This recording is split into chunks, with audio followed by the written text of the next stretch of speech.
Hello students, आज अपन clock test का अगला लेक्चर स्टार्ट करने वाले हैं। पहले लेक्चर में अपन ने सिंपल सा देखा था कि क्लॉक टेस्ट क्या था, क्लॉक्स होती कैसे। वैसे आपको पता होता है बट एनालॉजी में थोड़ा सा अपने को देखना पड़ता है कि आपके क्या थे। टोटल आपके अलग अलग 12 होते हैं, 1 से लेके 12। हर ईच 12 से 1 के बीच में एंगल कितना बनता है, 30 बनता है। 2 से 3 वापस 30, 3 से 4 30, 4 से 5 30, ऐसे 30 का टोटल होता है और टोटल 360 होता है। फिर अपन ने कुछ मिरर्स वाले क्वेश्चन देख लिए थे, तो डायरेक्ट क्वेश्चन है कि आप ऐसा पूछा जाएगा तो आपको बनाना नहीं है। मैंने 2 ट्रिक्स बता दी थी, इनमें से सब्ट्रैक्ट करना है, आपको डायरेक्ट आंसर मिल जाएगा, ज़्यादा कुछ सोचने की ज़रूरत ही नहीं। अब आते हैं क्लॉक टेस्ट के बहुत इंपॉर्टेंट टॉप पार्ट पे, जिसमें बच्चों को डाउट्स आते हैं, अच्छे क्वेश्चंस बनते हैं, कॉन्सेप्ट लगता है, फॉर्मूला भी है। बट मेरा सजेशन है कि आप कॉन्सेप्ट याद रखोगे तो फॉर्मूला भी याद नहीं रखने की ज़रूरत है। सिर्फ एक फैक्टर बताऊंगा, वो कॉन्सेप्ट आपको समझ में आ गया तो सिंगल फॉर्मूला आपको याद करने की ज़रूरत नहीं है। बिना फॉर्मूला के आप क्वेश्चन इजीली सॉल्व कर पाओगे और ज़्यादा आपको कन्फ्यूज़न नहीं होगा क्वेश्चन सॉल्व करने में। फॉर्मूला में हो सकता है कि कहीं कन्फ्यूज़न आ जाए, बट नॉर्मल ऐसे क्वेश्चन में आपको कुछ भी कन्फ्यूज़न नहीं आएगा इफ़ जो मैं बता रहा हूँ वो फॉलो करोगे तो। ठीक है, चलो शुरू करते हैं अपना अगला लेक्चर। ठीक है, चलो देखो, क्लॉक टेस्ट को समझने से पहले मैं एक कॉन्सेप्ट बताना चाहूँगा रिलेटिव का। ठीक है, रिलेटिव स्पीड बोल दो, हो मोशन बोल दो, आप कुछ भी बोल दो, रिलेटिव स्पीड या वॉट एवर जो भी बोलना चाहो, रिलेटिव की बात करने वाला। मतलब रिलेटिव मतलब फैमिली वाले रिलेटिव नहीं, ठीक है। ये रिलेटिव मतलब रेस्पेक्टिव में बात करने वाले, ठीक है। इवन आप फिजिक्स में भी ये चीज़ पढ़ चुके होंगे। हाँ, 9-10 में आपने पढ़ा होगा, जब आप स्पीड वाले क्वेश्चन सॉल्व करते हो, सेम डायरेक्शन में जाते हैं, अपोजिट डायरेक्शन में जाते हैं, प्लस होता है, सब्ट्रैक्ट होता है, वो सब वही कॉन्सेप्ट अपना काम आने वाला है। ठीक है, तो देखो पहले मैं मैथमेटिकली जाऊंगा, फिजिक्स पे अपन ज़्यादा दिमाग नहीं लगाते। वैसे वो फिजिक्स और मैथमेटिक्स और फिजिक्स दोनों का कॉम्बिनेशन ही हो गया एक टाइप से। ठीक है, तो देखो सबसे पहले मैं एक बात बोल रहा हूँ कि एक पर्सन यहाँ पे खड़ा है ए, ठीक है, क्लियर। यहाँ खड़ा है बी, ठीक है। ये ए यहाँ से भागना स्टार्ट करा किसी स्पीड से, जैसे सपोज 5 मीटर पर सेकेंड की स्पीड से भागना स्टार्ट करा, ठीक है। और बी यहाँ पे स्टॉप था, रुका हुआ था, ठीक है ना। दो के पहला है, दोनों, एक स्टॉप था एक भाग रहा है, तो इसका मतलब बेटा यहाँ पे जो रिलेटिव स्पीड होगी, रिलेटिव स्पीड वो हो जाएगी बेटा 5 मीटर पर सेकेंड। क्या हो जाएगी? 5 मीटर पर सेकेंड। मीन कहने का मतलब ये है कि बी स्टॉप है, तो मतलब ए जब भाग रहा है तो उसी स्पीड से भाग रहा है। इसके बीच में जो डिस्टेंस है वो कैसे कम हो रही है? 5 मीटर पर सेकेंड की रेट से। मतलब 5 मीटर एक सेकेंड में इनके बीच में सपोज 100 मीटर डिस्टेंस है, ठीक है। तो 95 होने में कितना टाइम लगेगा? 1 सेकेंड। 90 होने में और 1 सेकेंड। 85 होने में, सपोज इसके बीच में 100 मीटर की डिस्टेंस है, कितनी है? 100 मीटर की, ठीक है। तो मतलब कहने का मतलब पहली जो डिस्टेंस है वो कंप्लीट होने में, मतलब पहले सेकंड में कितना मूव करेगा? 5 मीटर। तो मतलब 95 होने में कितना सेकंड लगेगा? 1 सेकंड। 90 होने में 2 सेकंड, 85 होने में 3 सेकंड। ऐसा हो जाएगा डिस्टेंस का। मतलब ये स्टॉप है तो कोई दिक्कत नहीं, जिस स्पीड से भाग रहा है वही आपकी क्या है? Relative speed. ये यहाँ पे रिलेटिव स्पीड का कुछ भी कॉन्सेप्ट नहीं आया, क्लियर। अब दूसरा केस लेता हूँ। एक ए, ये कुछ भाग रहा है बेटा 5 मीटर पर सेकेंड से, ठीक है। एक पर्सन है बी, वो भाग रहा है 3 मीटर पर सेकेंड से, ठीक है, 3 मीटर पर सेकेंड से। अब सिंपल सा सोचो, आप कहीं खड़े हो, 100 मीटर डिस्टेंस पे आपका फ्रेंड खड़ा है ना। आपका फ्रेंड स्टेशनरी है, वो मूव नहीं कर रहा है, तो आप जैसे जिस स्पीड से भागोगे उतनी आप डिस्टेंस कवर करते जाओगे। सपोज ये सेकंड वाला केस कि आप तो भाग ही रहे हो, आपका दोस्त भी आगे भाग रहा है, मतलब कहने का मतलब चोर पुलिस वाला गेम।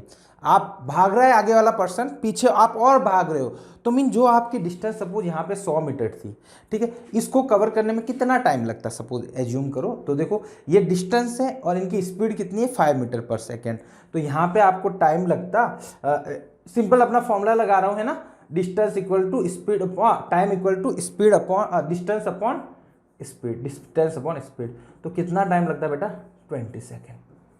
अब मेरे को बताओ यहां पे स्पीड, यहां पे अब ये 5 से भाग रहा है, ये 3 से भाग रहा है, यहां पे आपको 20 सेकेंड में यहां पे कैच कर लेता था, ये 20 सेकेंड में कर पाएगा क्या? नहीं कर पाएगा। क्यों? क्योंकि आगे वाला और भागे जा रहा है और फास्ट मूव कर रहा है, तो कैसे आप वही डिस्टेंस ट्रेवल कर पाओगे सेम टाइम में? तो सेम टाइम में वो नहीं होगी। तो यहां पे बेटा जो रिलेटिव स्पीड होती है, रिलेटिव स्पीड क्लियर, वो होती है बेटा दोनों का सबट्रैक्ट, यानी 5 - 3 यानी 2 मीटर पर सेकेंड। कितना है बेटा? 2 मीटर पर सेकेंड। ये इन दोनों की क्या होती है बेटा? Relative speed. इफ दोनों सेम डायरेक्शन में आपका क्या कर जाए? मूव, मतलब दोनों ही सेम डायरेक्शन में मूव करा, तो इसका मतलब क्या हुआ? उनकी रिलेटिव स्पीड कितनी हो गई बेटा? 2 मीटर पर सेकेंड। बड़ा इजी कॉन्सेप्ट है, ठीक है। तो मतलब अब बताओ यहाँ पे टाइम कितना लगेगा? यहाँ पे टाइम 20 सेकेंड लगेगा? नहीं, यहाँ पे डिस्टेंस तो वही रहेगी बेटा, स्पीड अपन रिलेटिव लगा लेते तो कितना होगा बेटा? 50 सेकेंड में ट्रेवल। मतलब दोनों एक, मतलब ए पर्सन बी को कब कैच कर लेगा? 50 सेकेंड के बाद कैच कर लेगा, ठीक है। चलो सर कोई दिक्कत नहीं अपने को। और सपोज बेटा ये तेज भागता, ये धीरे भागता, तो मतलब क्या होता कि इनके बीच में डिस्टेंस बढ़ती ही जाती, दोनों एक दूसरे को कैच कर पाते क्या? नहीं कर पाते। हाँ, बट सपोज वो साइकिल में घूम जाए, मतलब एक सर्कल में राउंड में घूम जाए, मतलब कोई ग्राउंड का चक्कर लगा रहे हैं, सपोज आगे फास्ट भाग रहा है, पीछे धीरे भाग रहा है, तो वो दोनों कैच हो जाएंगे, क्योंकि आगे वाला भाग के उसको पीछे पकड़ लेगा, तो वो अलग कॉन्सेप्ट है, उसमें कोई दिक्कत नहीं है, ठीक है। तो यहाँ पे इफ सपोज एक ही सेम एक डायरेक्शन में सेम सिंगल डायरेक्शन में मूव कर रहा है, सर्कुलर मूव नहीं कर रहा है, तब अपन केस देख रहे हैं। थर्ड केस, सर ये चीज़ें क्यों बता रहे हो बेटा? ये कॉन्सेप्ट अभी आएगा, हो सकता है किसी बच्चों को ये कॉन्सेप्ट आता है तो कोई दिक्कत नहीं है, बट जिनको नहीं आता है वो जरूर सीख लो। ये सपोज बेटा 5 मीटर पर सेकेंड से भाग रहा है, कहने का मतलब एक आप खड़े हो, आपका मित्र खड़ा है, जो मित्र इधर भागे जा रहा है, बहुत दिनों के बाद मिले हो, है ना। यहाँ पे क्या था?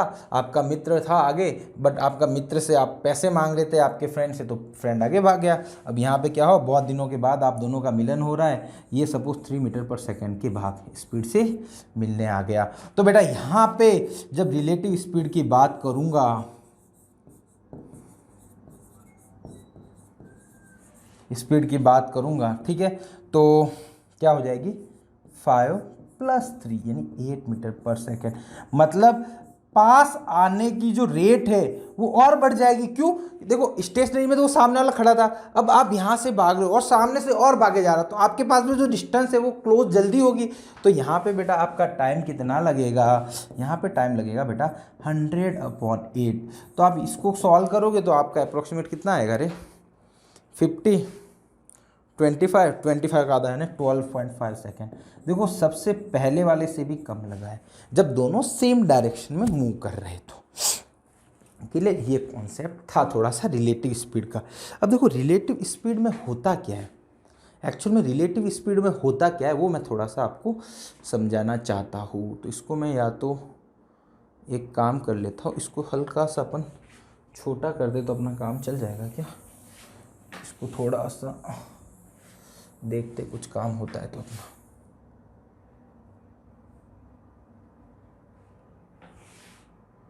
बड़ा ही छोटा हो गया।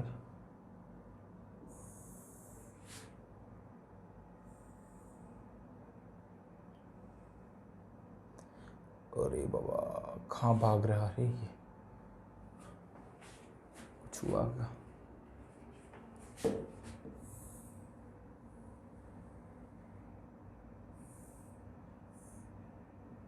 अरे यार कहाँ चला?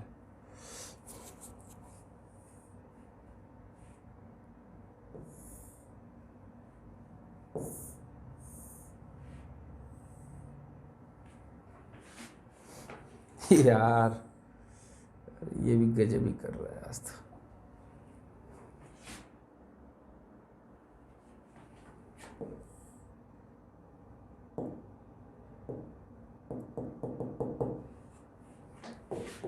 चलो इसको यहीं पे पड़े रहने देता हूँ,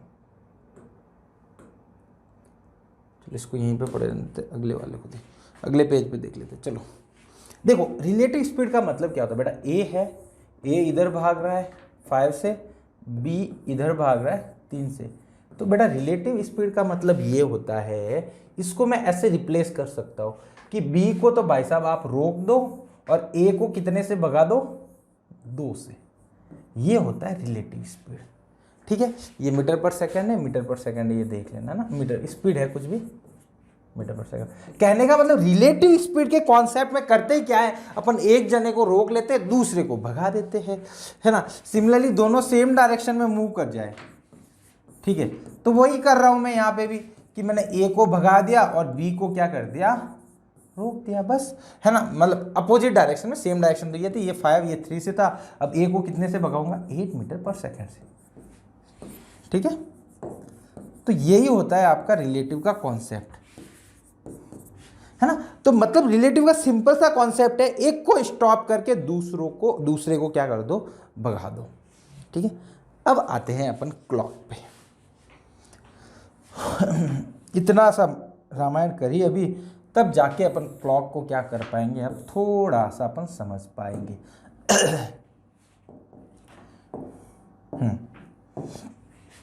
यहाँ पे सपोज मिनट एंड है अपने पास, ठीक है, अरे एरो वाला भी तो साइन है ना यहाँ पे, ये मिनट सॉरी आवर एंड है, ठीक है, ये आपकी मिनट एंड है, ठीक है, बड़ी वाले, है ना, कोई दिक्कत नहीं। आपको पता है बेटा, आवर एंड की बात करूँ, उसकी स्पीड क्या होती है, ½ डिग्री पर सेकेंड। कहने का मतलब आधा डिग्री चल रही है, बट कितने सेकेंड में, 1 सेकेंड में। और मिनट एंड की बात करूं तो बेटा,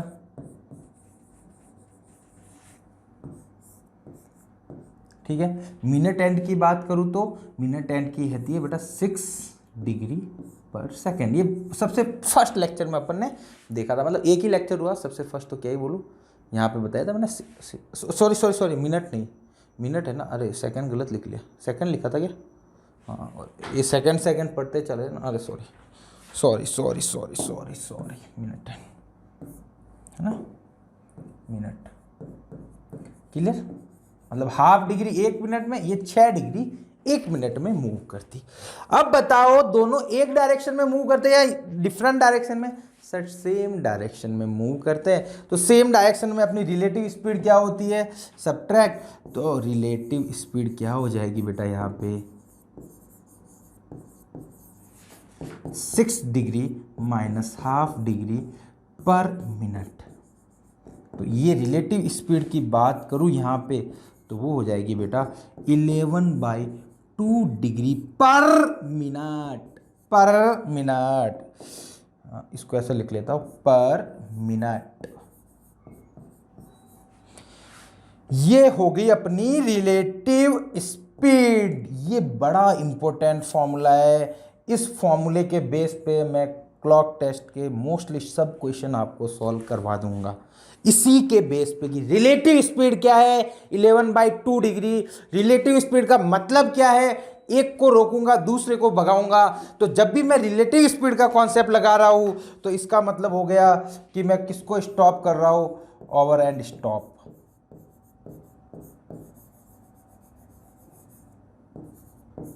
जब भी मैं रिलेटिव स्पीड का कॉन्सेप्ट लगाऊंगा तो ओवर एंड को रोक दूंगा, उसके बाद मैं क्वेश्चन सॉल्व करूंगा। सिंपल लॉजिक है कि रिलेटिव स्पीड का मतलब ही यही होता है, एक को रोकना है दूसरे को भगाना है। तो मैंने यहां रोकूंगा किसको, मोस्टली केसेस में आपका ओवर एंड को ही रोकूंगा और मिनट एंड को क्या कर दूंगा, भगा दूंगा। ठीक है, आपको फॉर्मूले भी बता दूंगा लास्ट लेक्चर में, लास्ट में जाके, बट मैं तो बोलूंगा कि आप इफ कॉन्सेप्ट समझते हो तो फॉर्मूले याद करने की जरूरत नहीं है। ठीक है, चलो ये था अपना कॉन्सेप्ट। मेन बताओ ना, बहुत मुद्दे की बात, बहुत इंपॉर्टेंट। इफ ये कॉन्सेप्ट आपको कंप्लीट समझ में आ गया तो मतलब क्लॉक टेस्ट का बहुत सारे क्वेश्चंस आप सिंपल इजीली सॉल्व कर पाओगे। ठीक है, तो वो क्वेश्चन आपके सब डाउट्स क्लियर हो जाएंगे कि सर अपन ने पुराना पढ़ा था सर, उसमें ऐसा था कि आपने बोला था कि 12 घंटे में 11 बार ही मीट करती है, वो कैसे हुआ सर, है ना। अपन तो सोचते हैं कि हर घंटे में एक बार मीट करती है, तो कैसे हुआ वो चीज़ भी अपन देखेंगे, बट वो धीरे टाइम के साथ अपन देखेंगे। चलो अब देखो फर्स्ट टाइप का question,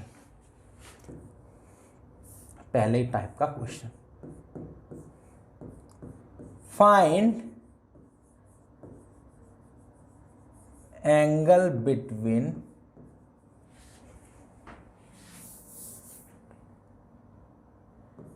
our and minute and at 4:20। मतलब 4:20 टाइम हो रहा है 4:20, ठीक है। तो 4:20 हो रहा है, या 4 पास्ट बोल सकते हो, है ना, 20 बोल रहे हैं। तो उस टाइम बोला है कि मिनट एंड और आवर एंड के बीच में एंगल क्या होगा। बहुत से बच्चे थोड़े से दिमाग लगाने बैठेंगे, सर देखो 4 बजे है ना, मिनट एंड 4 पे होगी, ओवर एंड आपकी वो देखो 20 मिनट, तो वो भी 4 पे होगी, तो 0 डिग्री। नहीं, गलत आंसर। समझ गए कि ये आपका रॉन्ग आंसर है। जो भी मतलब सब बच्चा ये सोचेगा या नहीं सोचेगा ये मेरे को नहीं पता, ठीक है। कौन कौन सोचा, किसी बच्चे ने ऐसा सोचा है कि सर 0 डिग्री होना चाहिए, तो आप ज़रूर एक बार कमेंट बॉक्स में कमेंट लिखना, ठीक है, तो अच्छा लगेगा मेरे को भी, ठीक है। तो आप ये चेक करना है कि मतलब मिनट एंड और ओवर एंड में क्या मतलब एंगल 0 डिग्री होगा या नहीं। बहुत से बच्चे को कमेंट, बहुत से बच्चों के माइंड में ये आती है, क्योंकि मैंने जब भी कभी क्लास में ऐसे क्वेश्चन पुट करता हूँ कि भाई यहाँ एंगल कितना होगा, मेरा पहला क्वेश्चन ही यही रहता है, इसी टाइप का, ठीक है। ये हो गया 4:20 हो गया, 3:15 हो गया, इसी टाइप के क्वेश्चन। उसमें सबसे बच्चे के दिमाग में यही आता है कि 4:20 पे तो सर मिनट एंड और ओवर एंड के बीच 0 डिग्री होगा, बट 0 नहीं होगा। अब अपन सॉल्व करते हैं, ठीक है। ये मेरी वॉच, इसको अपन है ना कॉपी कर लेते हैं ना, वॉच का हम बहुत आने वाली है। इसको एक बार नामकरण कर लेते, ठीक है। आपका है 12, 3, 6, 9, ठीक है, चलेगा। 1, 2, ठीक है, 4, 5, ठीक है, 7, 8, 8, 10, 11, ठीक है। थोड़ा बहुत ऊपर नीचे होगा तो चलेगा, कोई दिक्कत नहीं। इसको अपन करते थे save, add to resource library. इसकी ज़रूरत पड़ने वाली ना बार बार, कहाँ भाग रहा है, चल छोड़, इसे ऐसे सेव कर दो, ठीक है। ये हो गया बेटा। अब बेटा इसने बोला है 4:20। अब देखो सिंपल सा लॉजिक देखो, अभी देखो यहाँ पे 4 बजा हुआ है, सॉरी ये 4 बज गए, 4 बजा रहा हूँ मैं, ठीक है। कितने बजा रहा हूँ, 4, ये मेरे 4 बज गए, ठीक है, सही है। 4 o'clock हुआ, कुछ टाइम के बाद 4:20 होगा, ठीक है। तो जब 4:20 होगा तो कुछ ऐसा होगा बेटा,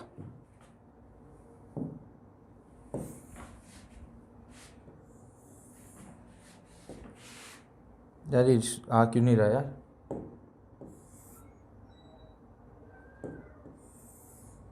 आ गया क्या, बहुत सारे आ गए यार, अरे यार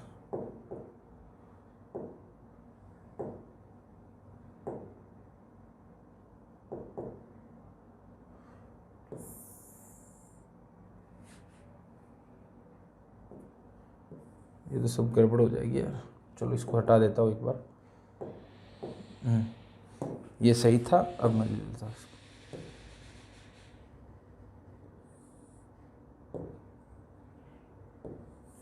यार ये मुंह भी अब आया, ठीक है। इसको थोड़ी छोटी करने से ही रहेगा ना। अब देखो इसने बोला बेटा कि 4:20, क्या बोला आपने को, 4:20। तो देखो सिंपल सा लॉजिक सोचो, 4:20 में आपकी जो मिनट हैंड है तो वो तो यहाँ पे आ जाएगी, ठीक है। बट मेरे को बताओ जब 4:24 होंगे, मिनट एंड तो आगे बढ़ेगी क्या, ओवर एंड नहीं बढ़ेगी क्या? हाँ, ओवर एंड भी बढ़ेगी आगे उसी टाइम में। जब 20 मिनट में ये यहां से यहां मूव करेगी तो मतलब उसी 20 मिनट में ये ओवर एंड भी आपके क्या जा चुकी होगी, आगे जा चुकी होगी, ठीक है। तो आप बताओ मेरे को ओवर एंड कहाँ पे होगी, ओवर एंड आपकी आगे मूव कर गई होगी, हल्का सा जितना भी करी होगी, बट ओवर एंड यहाँ पे आपकी मूव कर चुकी होगी। ये बात आपको समझ में आनी चाहिए। क्लियर। अब देखो इन दोनों के बीच में कुछ एंगल बचा है क्या? हाँ सर, छोटा सा है बट एंगल तो है। क्लियर। अब इसी क्वेश्चन को मैं दो तरीके से सॉल्व करवाता हूं, वो दोनों तरीके आप देख लो, आपको जो अच्छा लगेगा वो आप देख लेना, बट मेरा सजेशन है कि दूसरा वाला ज़्यादा यूज करने की ट्राई करो, बहुत फास्ट क्वेश्चन सॉल्व होगा। ठीक है, चलो ठीक है। अब देखो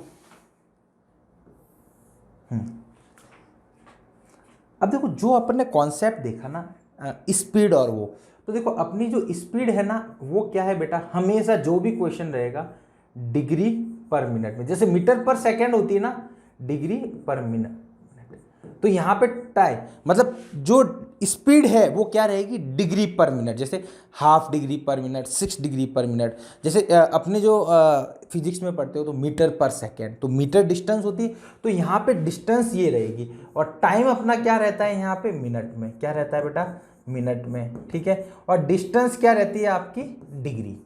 यहाँ पे सिंपल सा खेल क्या है, डिस्टेंस क्या है आपकी, डिग्री में। क्लियर। अब देखो, अब इस क्वेश्चन पे कूद पड़ते हैं। ठीक है, तो देखो अभी मेरे को बताओ, अभी पहले ये बता सकते हो कि इनके बीच में एंगल कितना है,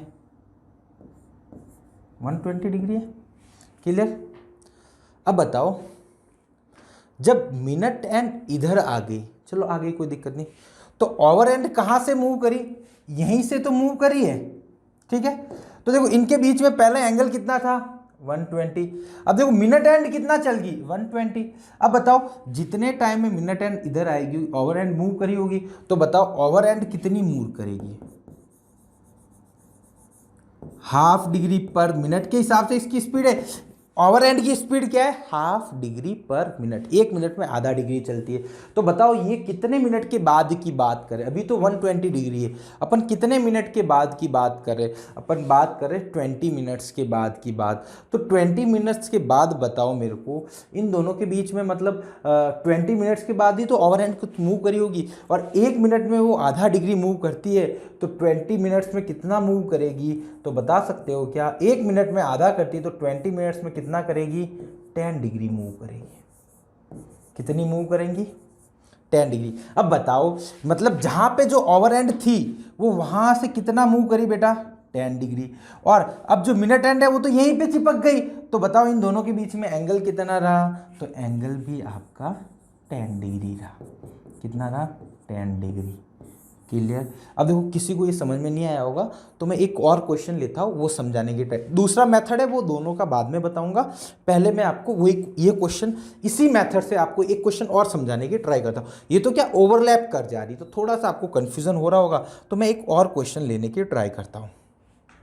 ठीक है, सपोज मैंने टाइम लिया 3 बजकर, या फिर सपोज ले लेता हूँ 2:30 पे, या फिर 3:40 पे, कितने पे बेटा, 3:40 पे मैं कुछ टाइमिंग के लिए बात करता हूँ। ठीक है सर आप करिए, कोई दिक्कत नहीं, हमें उठ जा रही, ठीक है।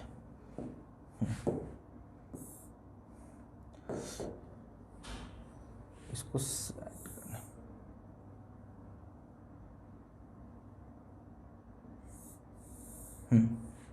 3:40, तो पहले मैं बनाता हूँ 3 बजे का काम। सर 3 बजे, हाँ 3 बजे कुछ वो ऐसा रहा होगा, 3 बजे मेरा कुछ कार्यक्रम ऐसा था, अरे यार उल्टा, 3 बजे मेरा कुछ कैसा कार्यक्रम था। ठीक है, ये 3 बज रहे थे, कभी टाइम था जब 3 ऐसा कुछ बज रहा था, 3 बज रहे थे अपने। ठीक है चलो कोई दिक्कत नहीं सर। अब बताओ 3:40 में अपने साथ क्या हुआ होगा, अपने साथ ये हुआ होगा कि जैसे मैं सपोज इसी को नया बना लेते क्या, रिसोर्स ले लेते, एक फाइल और ले लेते, ठीक है इसको चलेगा। चलो ये ये भी काफ़ी बड़ी बन जाती है, थोड़ा अजीब सी लगती है। ठीक है। अब देखो इसने बोला है 3:40 सॉरी 3:40, तो देखो 3:40 में क्या हुआ होगा, 3:40 में ऐसा कुछ हुआ होगा कि जो ओवर एंड है वो तो आप 3 से कुछ आगे खिसक गई होगी, और जो मिनट एंड है वो सबसे इजीली पता चल जाती है, तो उसको मैं ले आता हूँ खींच के, तो मिनट एंड बेटा कहीं यहाँ पे आई होगी। ये बात आपको समझ में आनी चाहिए। क्लियर, मिनट एंड कहीं यहाँ पे आई होगी और ओवर एंड आपकी वहीं से कुछ हल्का सा मूव करी होगी, वो 3 से 4 के बीच में रही होगी, ऐसा आप बोल सकते हो, या फिर जैसा भी आप बोलो कि हाँ सर 3 और 4 के बीच में कहीं ना कहीं वो रही होगी। ठीक है, अब बताओ मेरे को बोला गया है कि इसके बीच में अपने को क्या बताना है गुरुजी इसके बीच में मेरे को एंगल ढूंढ के बता दो कि क्या होने वाला है। ठीक है, तो देखो मैं यहां पे गया, तो पहले मैंने देखा कि अभी चलो जो भी एंगल है उससे कोई लेना देना नहीं। अभी देखो यहां से यहां पे मूव कर गई, कितना मूव कर गई, यहां से यहां पे मूव कर गई। ठीक है, पहले कहां थी, देखो मिनट एंड कहां थी, वापस में एक बार बना लेता हूं कि मिनट एंड मेरी पहले यहां कहीं थी, सॉरी ओवर एंड यहां पे थी यहां पे ओवर एंड पहले। ठीक है, अब देखो मेरे को बताओ, जब मेरे सपोज ये ओवर एंड यहीं पे होती, ओवर एंड यहीं पे होती तो ये एंगल आप निकाल के बता सकते हो क्या, इतना सा दिमाग लगा सकते हो क्या, ये दोनों एंगल आप, ये वाला एंगल आप बता सकते हो क्या मेरे को, ये वाला एंगल तो बड़ा इजी निकाल दोगे, क्योंकि बेटा ये तो कितना था 90 डिग्री, और ये आ गई बेटा 8 पे, और 1 पे बनता है 30, तो 8 पे कितना बनेगा, तो ये टोटल यहां से लेके यहां तक, सपोज मैं यहाँ से बनाना चाहूँ, देखो बड़ा थोड़ा सा डायग्राम अपना गंदा बनेगा, मतलब क्या बोलूँ, उसमें थोड़ा सा अपने को तकलीफ हो सकती है, बट हाँ बड़ा मज़ा आ जाएगा अपने को जब अपने को डायग्राम में अच्छे से सब समझ में आ गया। तो ये बेटा ये तो 90 था, ठीक है, अब यहाँ से यहाँ तक एंगल कितना है बेटा, ये वाला एंगल मैं बोल सकता हूँ कि गुरुजी ये आपका 240 डिग्री होगा, क्योंकि एक जो डिग्री होता, एक 1 होता है, 1 जब आप ब्लॉक मूव करते हो 12 से 1, देन आपका एंगल बनता है, 12 से 1 बात करते हो तो आपका एंगल बनता है 30 डिग्री, देन आपका 1 से 2 जाओगे तो और 30, तो 8 बार गए तो 8 इंटू 30 यानी 240 हो गया। अब मेरे को बताओ ये वाला एंगल आप बता सकते हो ना फिर कि सर ये एंगल कितना होगा, ये हो जाएगा सर 240 माइनस 90, 240 माइनस 90, तो 240 माइनस 90 तो मतलब कितना हो जाएगा बेटा, ये हो जाएगा शायद 150 डिग्री है, कितना हो जाएगा 150 डिग्री, या फिर सीधा निकाल सकते थे, देखो 3 से 4, 4 से 5, 5 से 6, 6 से 7, 7 से 8, तो कितने ब्लॉक मूव करे, 1 2 3 4 5, तो 5 इंटू 30 तो 150 वैसे भी निकाल सकते थे। आपका दिमाग चलना चाहिए कि सर आपको कैसे निकालना है। ठीक है, तो हुआ ना रे बाबा, मज़ा आया ना। अब आपको क्या निकालना है, देखो बहुत ज़्यादा बसड़ हो गई है, तो अपन कुछ इसमें क्या कर सकते, कुछ भी नहीं कर सकते, अपन इसी बसड़ के साथ खेलेंगे तभी तो मज़ा आएगा। अब आपको बेटा फाइनली एंगल तो ये वाला निकालना है, कौन सा निकालना है, ये वाला। अब ये पता है आपको 150 है, आपको ये मिल जाए तो मज़ा आ जाएगा। सर आप मेरे को ये एंगल बता दो, बाकी तो मैं सब निकाल दूंगा, कोई दिक्कत नहीं होगी मेरे को, सर आप ये वाला एंगल बता दो। तो मेरे को क्या बताना है बेटा, 3 बजे और 3:40 में ओवर एंड कितना मूव करी, 3 बज रहे थे, 3:40 बजाए हैं, तो ओवर एंड कितना मूव करी बेटा, ओवर एंड मूव करी, ओवर एंड मूवमेंट कितना हो जाएगा बेटा, यहां से यहां 3 से 3:40 यानी कितने मिनट हुए, 40 मिनट्स, तो 40 मिनट्स में आपका कितना मूव करेगी, 40 इंटू हाफ, क्योंकि 1 मिनट में आधा डिग्री मूव करती है, तो बेटा कितना डिग्री मूव करी, 20 डिग्री मूव करी, तो 20 डिग्री मूव कर गई, तो बेटा ये जो रेड वाला मार्क करा था, ये रेड वाला यही तो आपका 20 डिग्री है, ये आपका 20 डिग्री हो गया। तो एंगल कितना बचा बेटा, फाइनल एंगल आपका बच गया 150 माइनस 20 यानी 1 का 30 आपका करेक्ट आंसर हो गया। क्लियर, एक बार मैं क्रॉस वेरीफाई कर लेता हूँ ज़रूर, 90 यानी 20 सॉरी 90 40 इंटू 11 बाई 2 220 220 ठीक है, 130 करेक्ट आंसर है। बाकी ये मैंने जिस मेथड से करा वो आपको बाद में बताऊंगा, एक ही लाइन में क्वेश्चन सॉल्व हो जा रहा है। ठीक है, तो ये आपका मेथड था, सिंपल मेथड, जिससे अपन नॉर्मल मेथड लगा रहे, स्पीड नॉर्मल लगा रहे। अभी अपन रिलेटिव पे नहीं गए, रिलेटिव पे आगे जाएंगे, फिर फॉर्मूला वाला भी मेथड होगा, तो सब मेथड सीखेंगे, बट बाकी वाले मेथड अपन अगली क्लास में सीखेंगे। तो होप आपको ये लेक्चर समझ में आया होगा, है ना। आपको अच्छे से समझाने की ट्राई करिए। हो सकता है कुछ थोड़ा बहुत मिसमैच हुआ हो, तो अपन अगले लेक्चर में आप कंटिन्यू रहना, वहाँ पे भी मैं आपको वापस वो धीरे धीरे अपन पीछे वाला रिवाइज करेंगे। हो सकता है बहुत सारे क्वेश्चंस देखेंगे साथ साथ में, तब अपने को धीरे धीरे रियलाइज होगा, हाँ आप कनेक्ट कर पाओ रिलेटिव मोशन वाले को भी और इस वाले को भी। तो होप आपको ये लेक्चर पसंद आया होगा। मिलते हैं अपन नेक्स्ट लेक्चर में। Thank you so much.